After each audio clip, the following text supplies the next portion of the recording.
Okay, I think we are live and in person, online and here. Okay, anyway, whoever is there, out there in person or online, good evening and welcome. My name is Mark Mamikonian. I'm Director of Academic Affairs here at NASER, the National Association for Armenian Studies and Research. And on behalf of NASER and the Cambridge-Yerevan Sister City Association, SISCA, thank you for making time to be here. We're happy, as always, to be working with SISCA as we've done for more than 35 years. Indeed, ever since SISCA's establishment in 1987, and I think technically maybe even before it was established, if that makes sense. And I want to thank everyone at SISCA who has worked hard to make this evening tonight possible, as well as the panel that took place on Monday evening at Harvard University. And in particular, I want to thank SISCA President Roxanne Etmekjian, Vice President Isabel Hamill, and Treasurer Nicole Simmons, Nicole Simmons, yes. If that's her real name.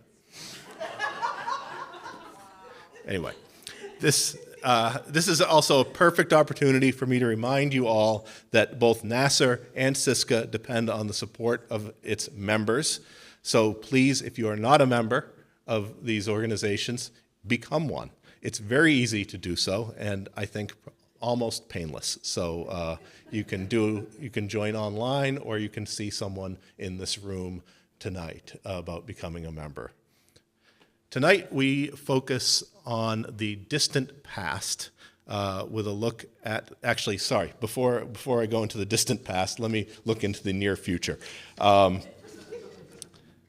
I'm not going to tax you with listing all of the upcoming events, but in the interest of time and saving my voice, I just want to mention that over the next several weeks, there are a number of programs here at the NASER headquarters and online in Southern California, at UCLA, at Columbia University. And we are very pleased about a month from today, in October, to be co-sponsoring a major conference at the Armenian Genocide Museum Institute in Yerevan on the international recognition of the Armenian Genocide, memorial political and geopolitical stakes of a decades-long unfinished struggle.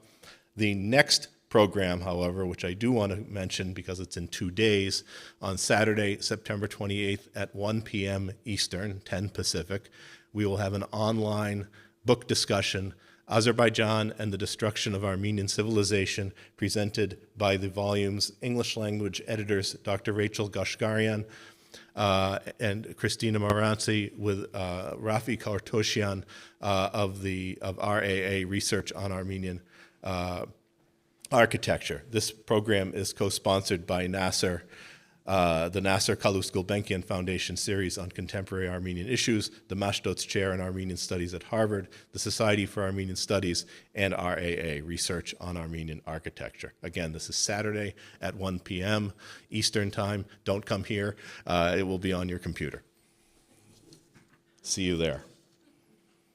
Yes, tonight we focus on the distant past with a look at the treasures of Armeni 1 cave. Many of you know there is a great deal of exciting archaeological work being done in Armenia today and in recent years. And in the few most recent years, there's been a significant increase actually in the number of grants that NASER and the Knights of Vartan Fund for Armenian Studies, with whom we partner, has provided to some very cool archaeological projects in the Republic of Armenia. I don't want to get technical, but they are very cool archaeological projects. So we're very fortunate tonight to have a distinguished speaker and a fascinating topic. Adigyozalyan was born in the city of Armavir in Armenia. She holds a master's degree in archaeology from Yerevan State University. Since 2016, she has participated in many surveys and excavations conducted by the Institute of Archaeology and Ethnography of the National Academy of Sciences in Armenia, including Armeni 1 cave in Vayot Zor, about which we will hear presently, Aghitu 3 cave in Sunik. I like how they have numbers. Paleolithic sites in the Barapat River Valley and Arat Depression, and other archaeological sites in Armenia, as well as in the Czech Republic. Ani has authored and co-authored 14 scientific publications, including articles published in Aramazd, PLOS ONE, and Archaeopress, and the recently published book Stone Age of Armenia Illustrated Catalog. She currently works as a senior laboratory assistant researcher at the Institute of Archaeology and Ethnography, and also at the History Museum of Armenia in the Department of Early Archaeology. We will have time for Q&A after her talk. For those of you on Zoom, please use the Zoom Q&A function. For those of you in the room, if you are physically able to, please come up to the microphone over there in the front, which will allow everyone, including those online, to hear you. There will be a reception and refreshments following the program. Now, please welcome our speaker, Ani Adigyozalyan. Ani.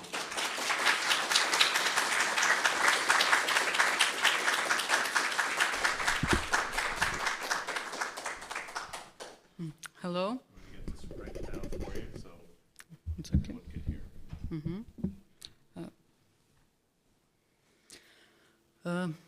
It's first time too much people gather for listening to me, so I'm a little bit worried, especially in USA because I'm first time in USA. So.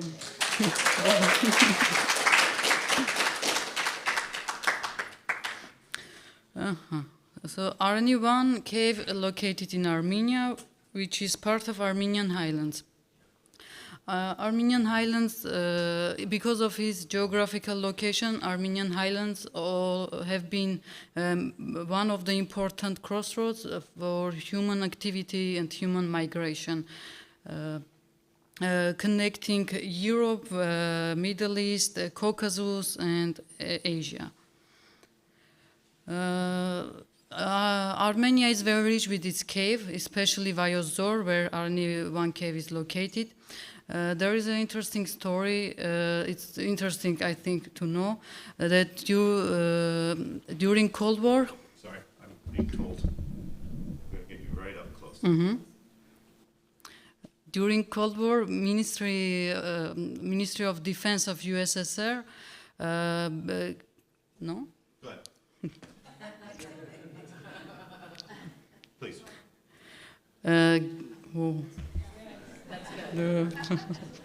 Gave a big budget for documenting caves in the country for possible nuclear war.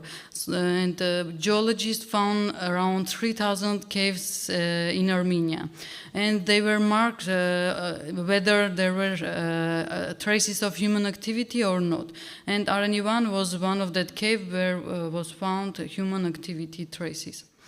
And here you can see the caves next to Arpa River, which is flows in Vayozor.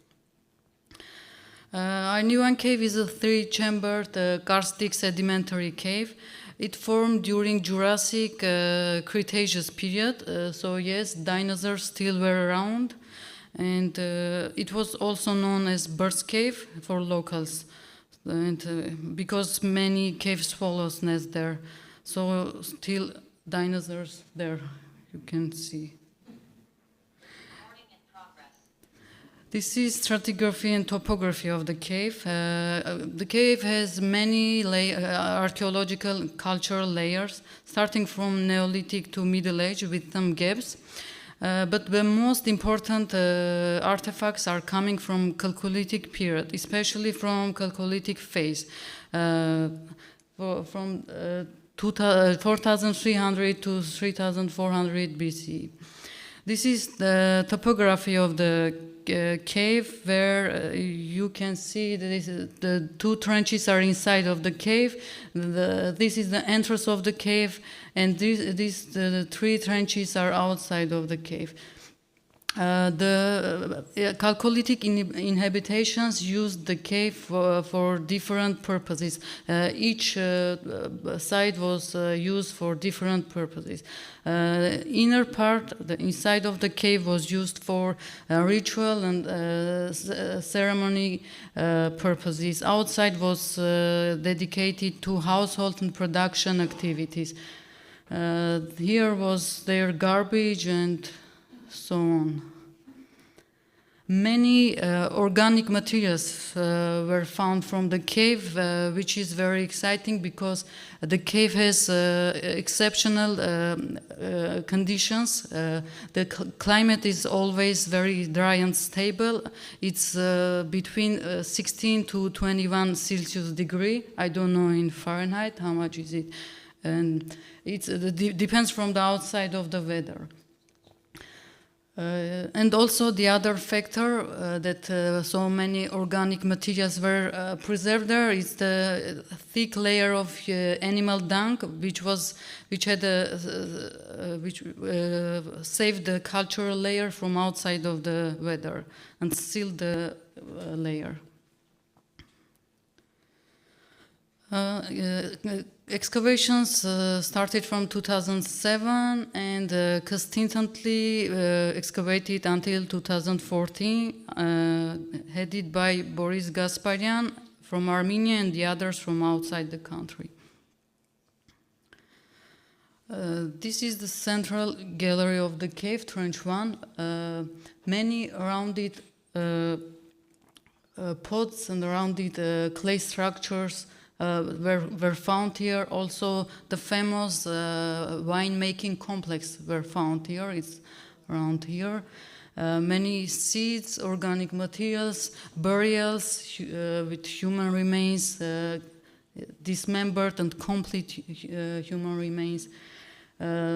Also textile and so on. I will speak about it after. And wine had a very important role in ritual purposes. This is the winery. This is the press area where they were pressing the grape, and they are the clay structures. Trench 2 is also inside the cave. It's almost repeating the Trench 1. It's a continuation of the Trench 1, has the same layers, also cremations, clay structures, and burials. This is the entrance of the cave from where the shoe is coming. It's the trench where the huge area was excavated, and the largest amount of archaeological materials are coming from here. It was dedicated, as I said, for production and household activities. And also the stratigraphy is very complex here. Medieval layers are cut the Chalcolithic layer and damage it with their dwellings and other structures. This is the leather shoe, 5,500 years old. It has 24.5 centimeter length. It's corresponding to EU 37 size and 6.5 US size. This is the pot from where it was found. It was found in upside down position, and from the Chalcolithic pit, late Chalcolithic phase, filled with grass, which was probably for maintaining the shape of the shoe or making it more comfortable.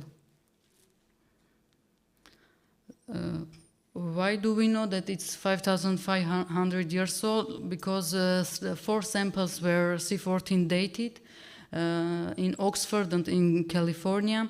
3 samples from the leather, 1 sample from the grass.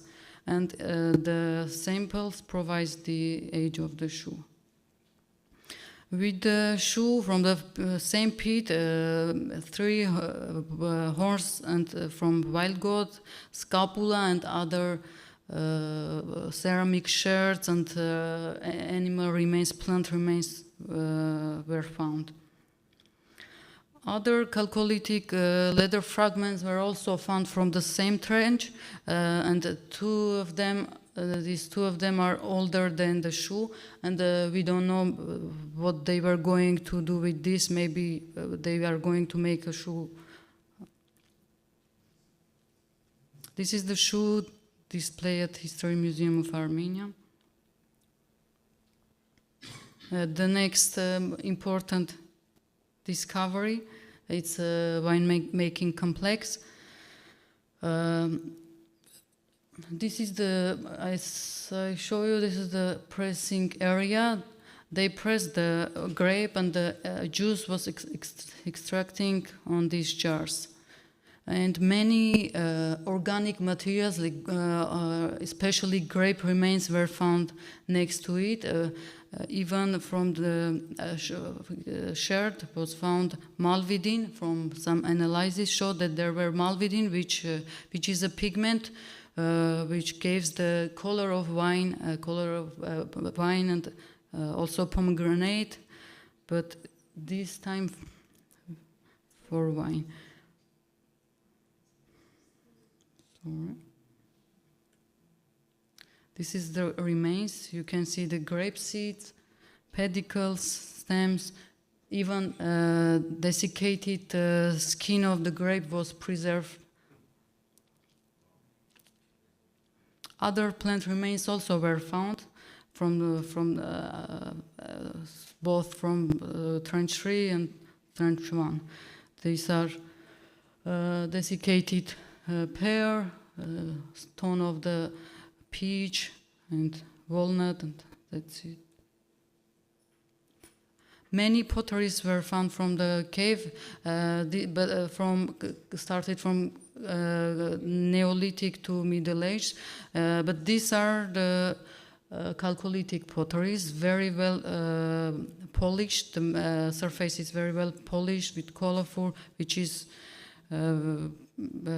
unique for Chalcolithic period. This one is the important pot from Chalcolithic period.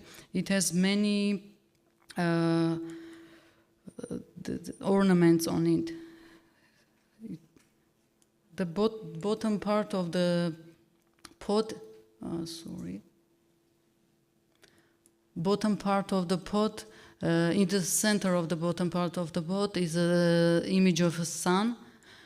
This is upper part of the pot where you can see the lines, the dots, which symbolize the earth, like a river, a mountain, and other. And in the middle of the middle part of the pot, you can see animals, dragons, snakes, sheep, and you can fantasize how much you want. I have this video for you. You can see more clearly.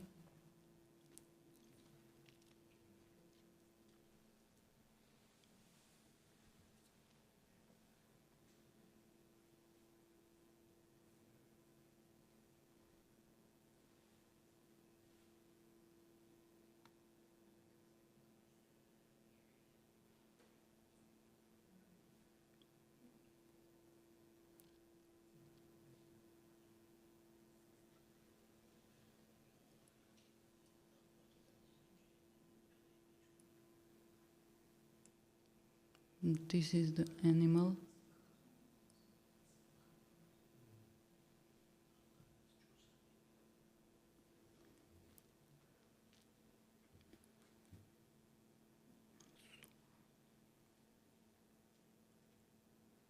And this is the vessel during the excavations. It's here. It's more clear. The other important artifacts are bone tools. There were found many bone tools, but these are the nicer ones. This is a bone divider from ivory. This is bone, the amulet comb. This is some button. This one, I don't know what is it, but it's very nice. Ovals and other tools. For me, it looks like this monk.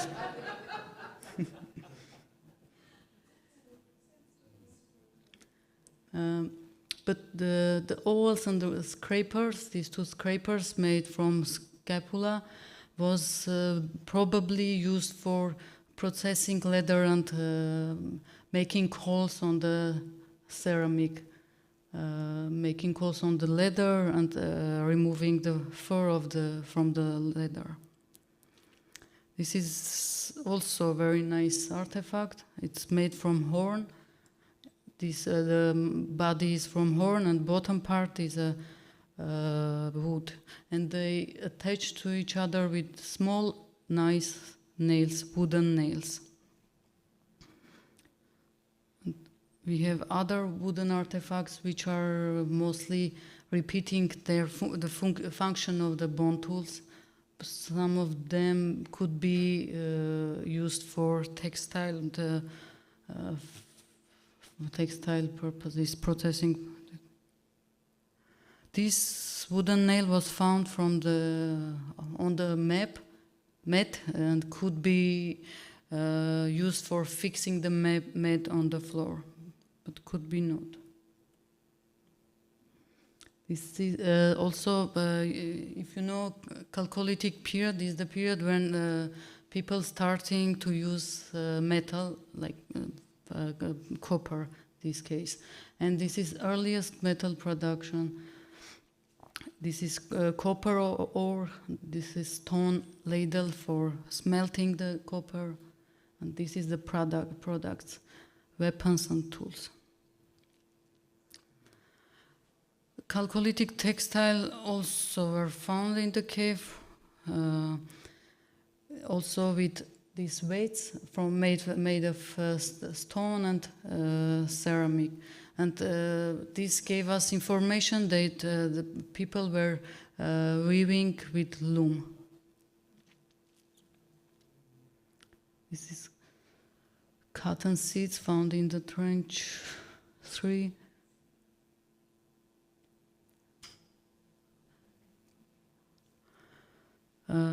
This is medieval textile bundle for keeping seeds. Inside were found beetroot seeds, a huge amount of beetroot seeds, together with some coriander, barley, and wheat seeds. Back to the Chalcolithic period. This is Chalcolithic mat, and this basket with the rope.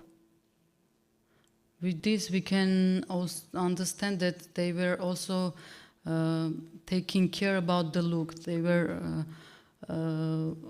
weaving it, like putting it with each other in alternating pattern to have these colors. This is linen fishing net, which is an evidence that the people was fishing. It's microscopic photo from the textile. It shows that there were preserved aquatic plant. With this photo, we can understand that they were using these baskets for transportation of large jars or pots. And these are medieval fragment of carpet and probably belt. Now to the dark side of the cave. Many human remains were found there, as I said before. These skulls were found in the pots, put in the pots. One of them was with this femur, and it wasn't from the same person. From one of the skull was found even a fragment of desiccated brain remain. This.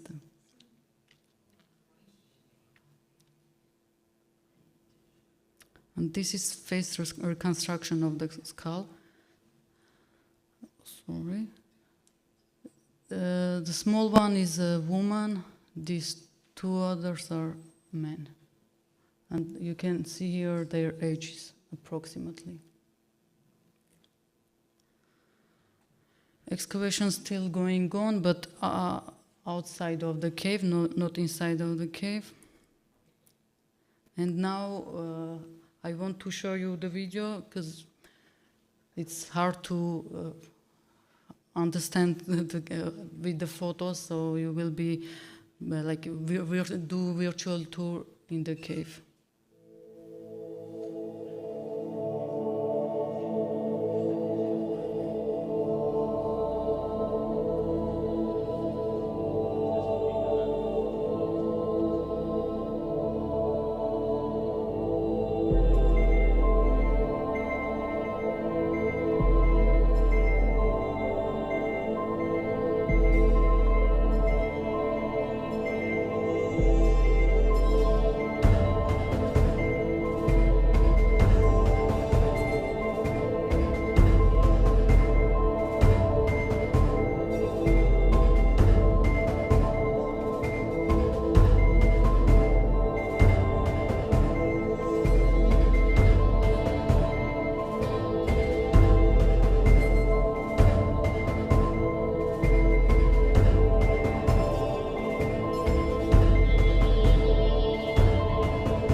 Thank you. Thank you. And I have the replica with me. If you want, you can see it. I put it here. All right, we'll take some questions.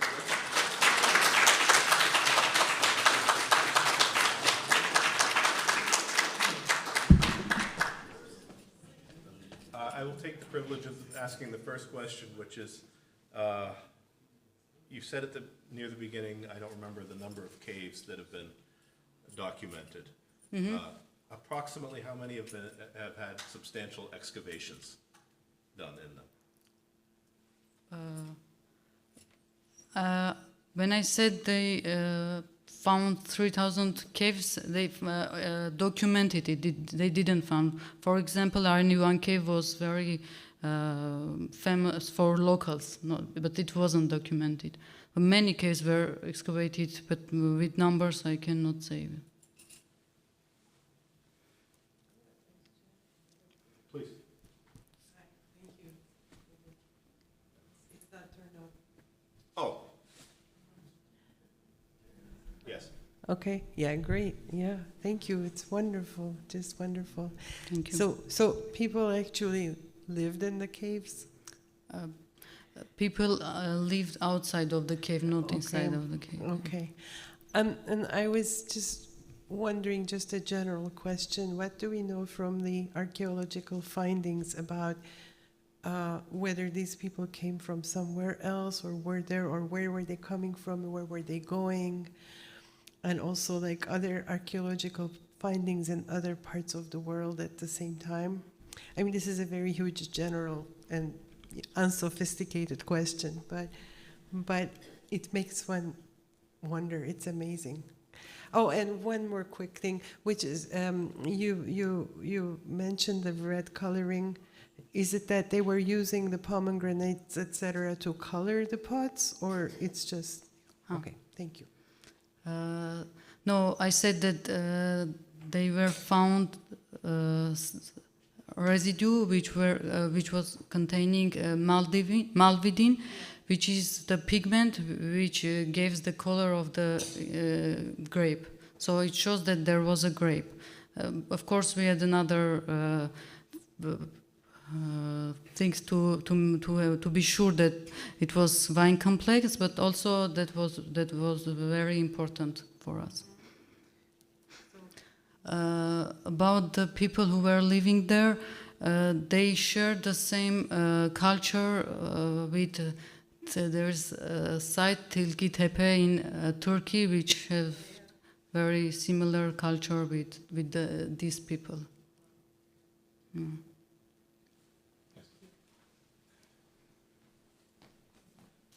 Hi.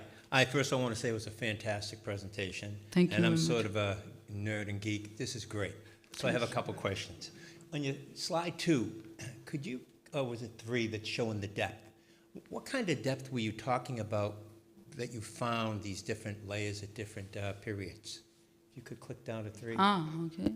No, up. That.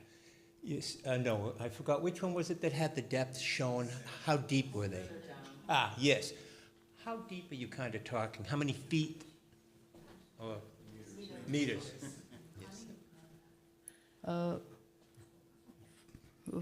It depends which part. It could be 2 meters. You mean the excavations? How deep we go during?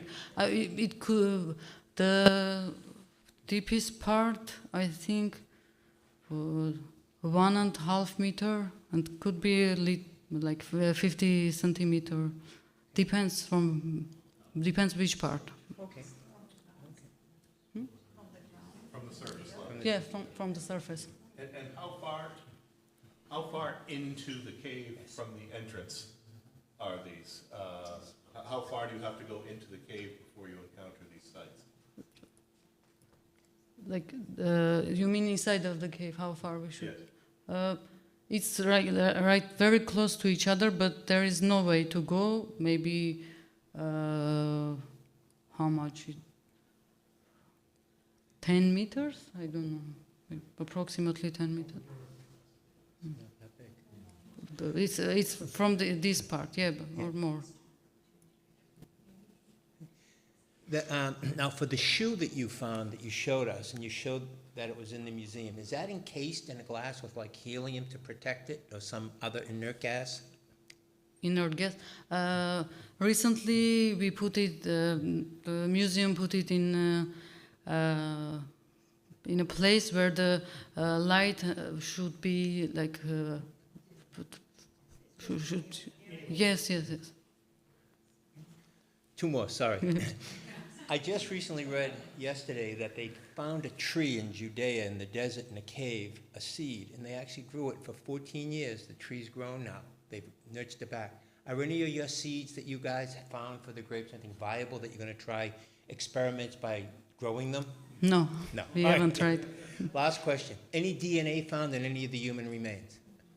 I think they did the DNA, and that's why we have the reconstruction of the skulls, because with DNA we can know the color of the hair, color of the eyes, and Okay, so that was a more advanced reconstruction. Gotcha. Okay, thank you so much. thank you. I know DNA analysis isn't your job, but is there any relationship between, DNA relationship between these remains and people still living in the region? We can say that they are our ancestors. That's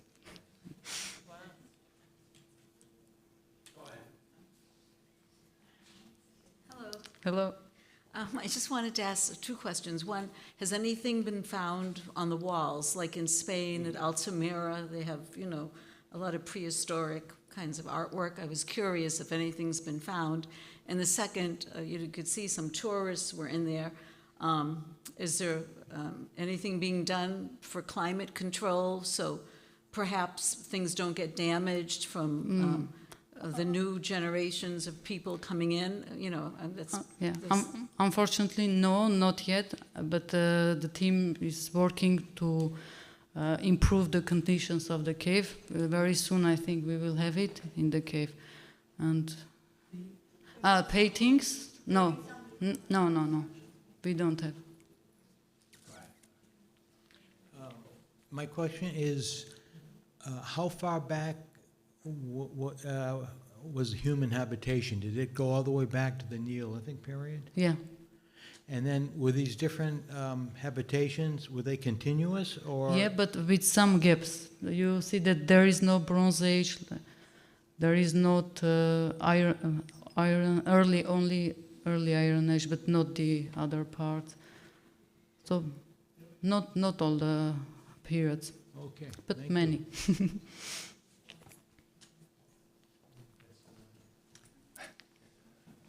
So this is probably like archaeology 101, but what preserves something like a grape or something that's organic? Or is it petrified at this point? Like what keeps it for so many years? That's if that's part of this. And two, how do you decide, like you said, now you're mostly outside of the cave? When do you say, that's enough, like we're done digging in here, we want to go outside now? Yes. We never say that's enough.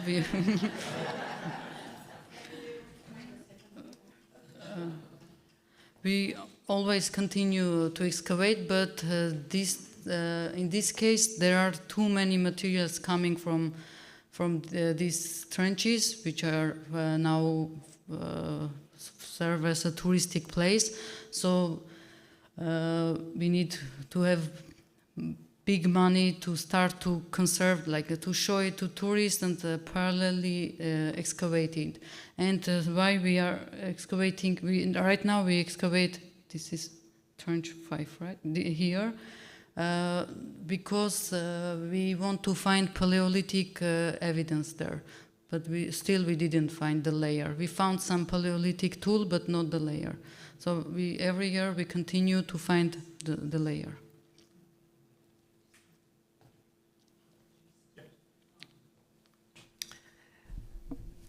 My name is Ken. That's American version of my name, Karen. And just a little preface. First of all, I would like to thank you for this long trip coming here and presenting this very, very important subject. Taking this long trip and being here in front of English-speaking audience, it's a big challenge. And besides that, the kudos goes, of course, to Siska and Nasser. So we can thank all of you. Personally, I'm a man who was many times in that cave and having chance to photograph, taking tourists there, and if not to mention, being an expedition of Boris Gasparyan and Diana who found the shore. The cave is really impressive, and that is a big plus for our heritage. As you're an archaeologist, I would like to ask a very specific question. You may not know, may know, so try your best. As I was there, so I saw many things. I know that Boris also pay attention to formation of the layers of the dirt, and this is there are so many things underneath yet. I saw a professional who was analyzing the dirt, telling the types of dirt there. But one thing I noticed, and I have no answer for it, just in front of the cave, just by the entrance, on the right side, there are big rocks, vertical rocks, and I noticed that the formation, the texture of the rock is similar to what can be found in the deep sea deposits that's formed by shells, sea shells, okay, and they can easily be seen. And the altitude are measured is exactly, you cannot believe exactly 1,000 meters, the altitude of the entrance. 1,000 meters, how much it does? 330, no, 3,000 feet. So, and it is interesting that at the altitude of more than 3,000 feet high, we see the texture, which is usually common for sea bottom. Let's see what she has to say. Yeah, thank you. If I got your question, I think I said that it was formed during Jurassic Cretaceous period, and it's sedimentary, so it was washed, so it was underwater. That's why you see the similarity with the sea rocks. Okay, does it mean that the surface of the Earth was raising up? I don't know that. Okay. Anyway, cannot- thank you. Thank you. Yeah. Yeah, okay. Thank you. Anyway. Question from online. Any reason or speculation why the skull and leg bone that were buried together are from different people? Is there any conjecture? That's why we call it a ritual. We don't know really. And this is, I guess, related to a question that's been asked. Curious how much involvement global wine media has with the cave, education, promotion of tours, etc. Is this part of the wine tourism trade in Armenia now, as well as archaeological? Yes, many groups are coming from outside. It's like included in the tour, wine tours, and many people knows about that. And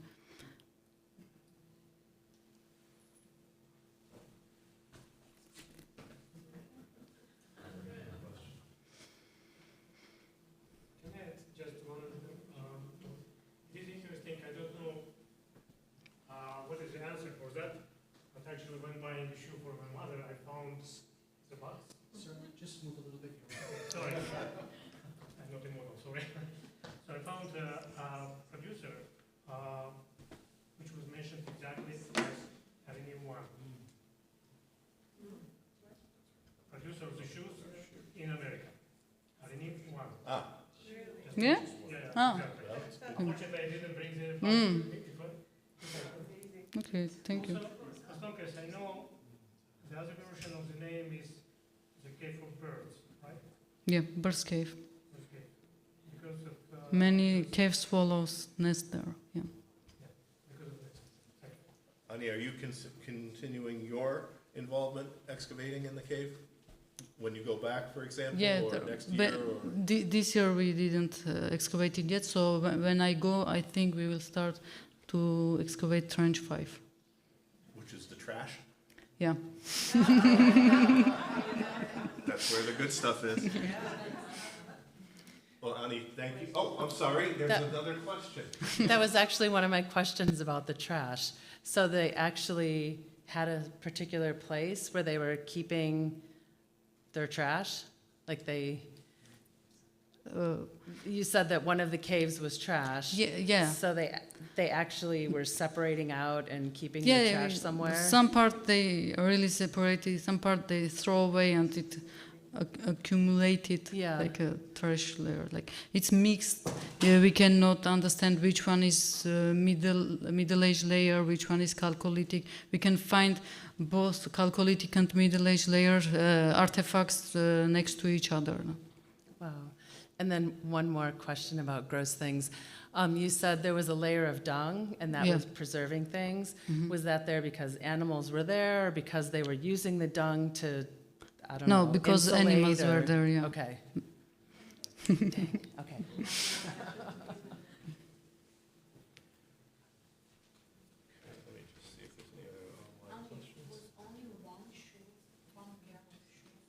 Yeah, only, Just No. one shoe, yeah, right?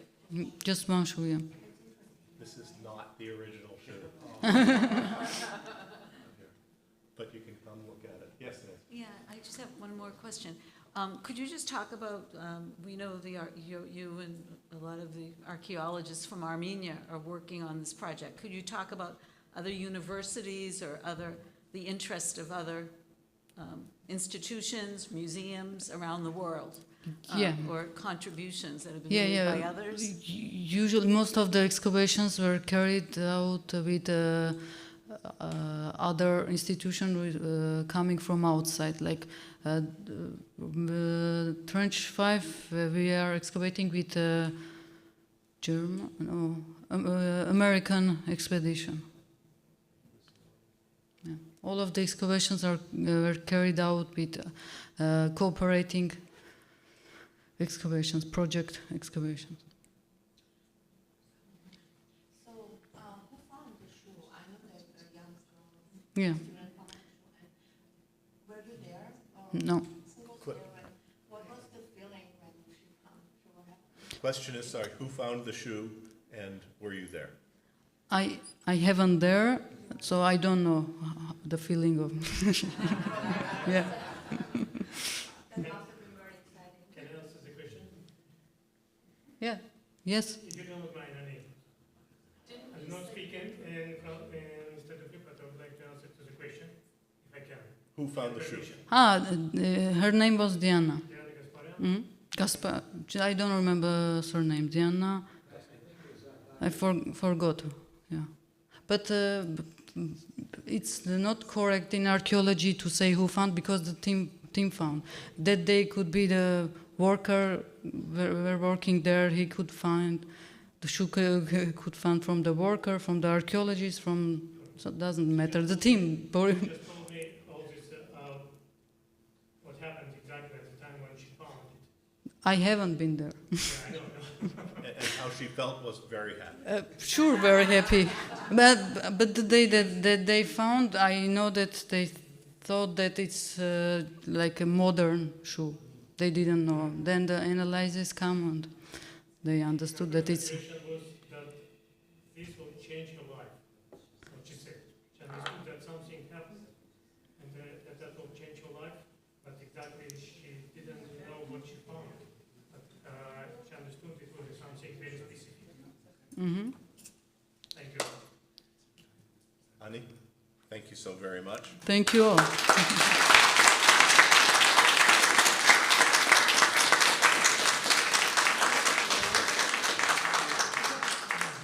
We hope you'll come back with more discoveries in the future. Thank you very much. And thank you to our online viewers as well. And there are refreshments and a shoe. Please come look at the shoe. Yeah, sure. It's replica.